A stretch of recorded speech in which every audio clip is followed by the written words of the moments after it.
네, 기자회견 시작하겠습니다. 진보당은 이미 국민국감 선포식을 통해 이번 국감에서 다양한 국민들의 현장의 목소리를 담겠다고 선포한 바 있습니다. 오늘은 국감이 시작하는 첫날인 오늘은 공공부문 비정규직 노동자들의 목소리를 담아 공공연대 노동조합과 함께 공공부문 비정규직 처우 개선 및 고용 안정을 위한 2024년 국정감사 의제 발표 기자회견을 진행하겠습니다. 먼저 기자회견 참석자 소개해드리겠습니다. 공공연대 노동조합 이영훈 위원장,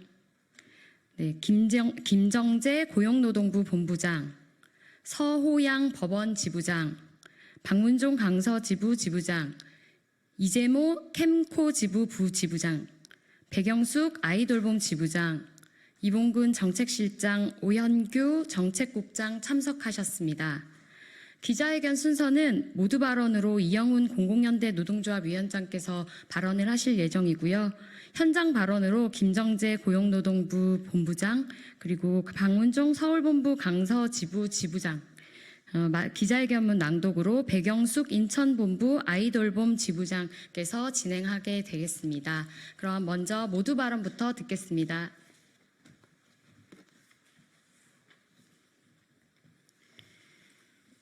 네, 반갑습니다. 공공연대 노동조합 위원장 이영훈입니다. 오늘부터 22대 국회 첫 국정감사가 시작됩니다. 언론에서는 벌써부터 이번 국정감사의 성격을 여당과 야당의 방탄국회로 규정하고 있습니다. 김건희 여사를 둘러싼 공천 개입과 주가 조작 의혹의 진실은 밝혀져야 되겠지만 자칫 이런 정쟁을 이유로 노동자 서민의 일자리와 생존권 문제가 덮어지지 않아야 한다고 생각합니다. 공공연대 노동조합은 지난 3개월간 24년 국회 국정감사를 준비하며 공공부문에 종사 중인 필수 노동자들이 겪고 있는 고용과 임금의 불안정, 차별 실태를 위주로 국정감사 의제를 정하였습니다. 윤석열 정부뿐만 아니라 정부 부처, 지방자치단체, 공공기관, 자회사, 지방출자 출연기관, 민간 위탁사업, 사회서비스, 돌봄 일자리 등 정부가 사용자로 있는 주요 분야별로 고용과 처우를 안정화하고 국민들을 위한 더 나은 서비스가 되기 위해 무엇이 필요한지 질의하고 책임을 묻도록 하겠습니다. 대다수 국민들은 지금 내일을 기약하기 힘든 하루하루를 어렵게 살아가고 있습니다. 채소값이 고기만큼이나 비싸서 먹을 엄두 내지조차 못하고 있고 코로나 때보다 더 힘든 시기를 보내고 있습니다. 이런 때 정부가 적극적으로 나서서 일자리와 소득을 안정을 기하는 것이 그 어느 때보다 필요합니다. 윤석열 정부가 법인세, 종부세, 금투세, 세금 감면과 세수 부족으로 정부의 역할을 포기하면서 민생을 챙긴다는 것은 어불성설입니다. 이런 정부의 잘못된 행태를 바로잡고 관련 법 제도를 정비하는 데 22대 국회가 그 역할을 다하도록 책임을 있게 임해 주시기 바랍니다. 이상입니다.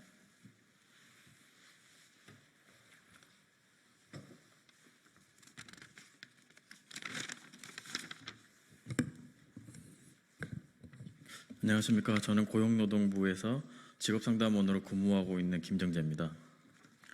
중앙부처에서 공무직의 열악한 처우는 1년의 문제가 아닙니다. 과거 역대 정부에서 명칭은 다르지만 공무직은 공무원과 함께 국민들을 위해 수많은 기관에서 다양한 직종으로 일하고 있습니다.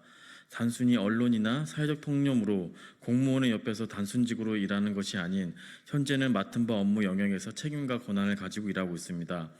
제가 근무하고 있는 고용노동부만 해도 직업상담원, 전화상담원, 통계조사관, 보안신무관, 고객지원관, 시설관리원 등 18개 이상의 직종에서 3,500명의 공무직이 근무하고 있으며 이는 고용노동부 전체 구성원의 3분의 1 이상의 숫자입니다. 이렇듯 대한민국 곳곳에서 국가에서 녹을 먹는 공무직이라는 신분으로 일하고 있지만 실상 처우나 대우는 열악하기 그지없으며 대한민국은 공무직에게 가혹하고 악독한 사업주의입니다.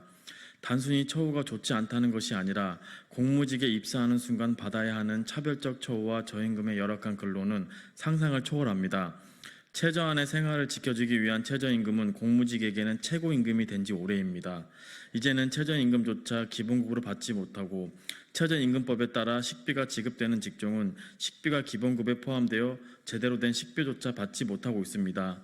24년 최저임금 206만 원인데 공무직들의 임금 명세서를 보면 206만 원을 받지 못하는 공무직도 존재합니다. 또한 국가인권위에서 대한민국 정부 사용자에게 권고하였던 복리후생 가족 차별에 대한 가족수당과 명절상여금의 차별은 여전히 개선의 여지가 보이지 않고 기뻐해야 될 명절날에는 차별의 서러움을 느끼고 일하고 있습니다. 공무직에게는 합리적인 임금체계 만들겠다고 이야기한 지가 여러 해가 지났지만 정부는 단일 직무급제라는 1년과 10년 차의 똑같은 임금체계를 여전히 유지하고 있습니다. 공무직의 사용자인 대한민국은 공무직에게 최저임금 기본급도 제대로 주지 못하는 무능력한 사용자로서 책임감 없이 노력하겠다는 말만 앵무새처럼 수년째 반복하고 있습니다. 공무직으로 반하는 것은 우리 노동에 대한 최소한의 정당한 대우이고 차별적 처우에 대한 개선입니다. 더도 아니고 최소한의 생활을 유지하기 위해 세 가지의 개선을 수년째 요구하고 있습니다. 첫째, 최저임금이 최고임금이 되지 않고 최소한 기본급은 최저임금 기본급 이상으로 지급해 달라는 요구입니다. 둘째, 가족의 유무에 따라 지급되는 가족수당과 명절상여금 정도는 옆에 일하는 공무원, 정규직 직원, 같은 공무직 간에도 차별 없이 해달라는 것입니다. 셋째, 1년이나 10년 똑같이 임금체계가 아니라 숙련도 등을 반영한 업무 특성을 반영한 임금체계를 만들어 달라는 것입니다. 수많은 기관에서 올해 임단협이 파행되었고 투쟁 중에 있습니다. 이제 24년도에는 이런 것들이 골마 터지고 있습니다. 올해 24년 대한민국 정부의 국정감사를 통해 국민들을 위해 일하는 국가기관 공무직의 열악한 근로조건을 제대로 감사하여 정부가 모범 사용자가 되는 국정감사가 되기를 바랍니다. 이상입니다.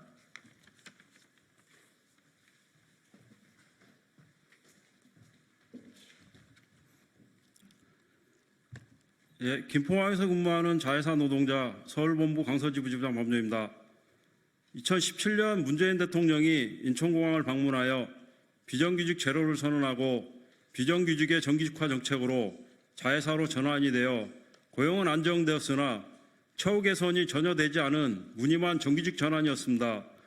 5회사와 자회사 간 수의계약인데도 최저 낙찰률 87.995%의 용역계약을 하고 자회사 노동자들의 노임단가 설계를 무슨 직종으로 했는지 그리고 영업비밀이라는 이유로 공개조차 하지 않고 있습니다. 모회사 한국공항공사는 노조의 힘을 약화시키려고 자회사를 3개로 쪼개더니 코로나 핑계로 항공기 수요 급감 이유를 들어 총정원관리제도를 시행하였습니다. 총정원관리제도란 한국공항공사가 자회사의 정원을 마음대로 조정하겠다는 제도입니다. 코로나 시기에 한국공항공사는 자회사 인원을 충원이 필요한 공항이나 직종에 충원하지 않고 급한 공항이나 직종으로 배치하였습니다. 코로나 끝나고 공항 이용률이 회복되었음에도 불구하고 현재까지도 자회사 인원을 제대로 충원하지 않고 있습니다.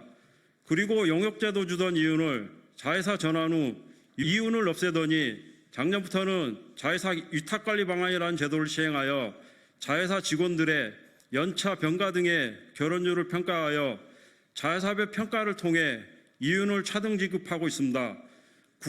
국가계약법에 이윤을 9%까지 줄 수가 있는데 모회사 한국공항공사는 0.5%에서 1.5%의 자회사별 이윤을 차등 지급하면서 자회사 독립 경영을 이야기하고 있습니다. 2022년도에 자회사 노동자들이 1년간 투쟁을 통하여 기재부 예산 운용 지침, 복지 3종 세트를 만들어냈지만 지침이 그치다 보니 지키는 공공기관은 하나도 없는 것 같습니다. 모회사 한국공항공사는 2023년 고용노동부의 공공기관 평가 항목 중 기재부 예산 운용 지침, 복지 3종 세트 지급 보고에 설계도 하지 않은 식대, 명절 사격금 등을 자회사의 노무비나 일반관리비에 지급하고 있습니다. 그리고 3개의 자회사의 임금교섭에서 쟁취한 식대, 명절 상여금, 복지 포인트를 자회사별로 많이 지급한 항목만을 보고하여 점수를 받고 있습니다. 기재부 예산 운용 지침이 아닌 설계하라로 바꿔주십시오. 그리고 고용노동부의 평가에 한국공항공사와 같은 양아치 짓을 못하게 제도를 만들어 주십시오. 윤석열 대통령은 무늬만 정규직인 공공부문 노동자들의 처우 개선은 관심도 없는 것 같습니다.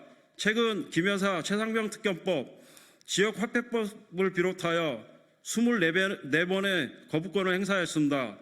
오로지 김건희 여사 지키기에만 몰두하고 있습니다. 윤석열 정부는 그 힘을 공공부문 노동자들의 처우 개선으로 돌려 공공부문 무늬만 정규직인 저임금 구조 및 불평등을 해결해 주십시오. 감사합니다.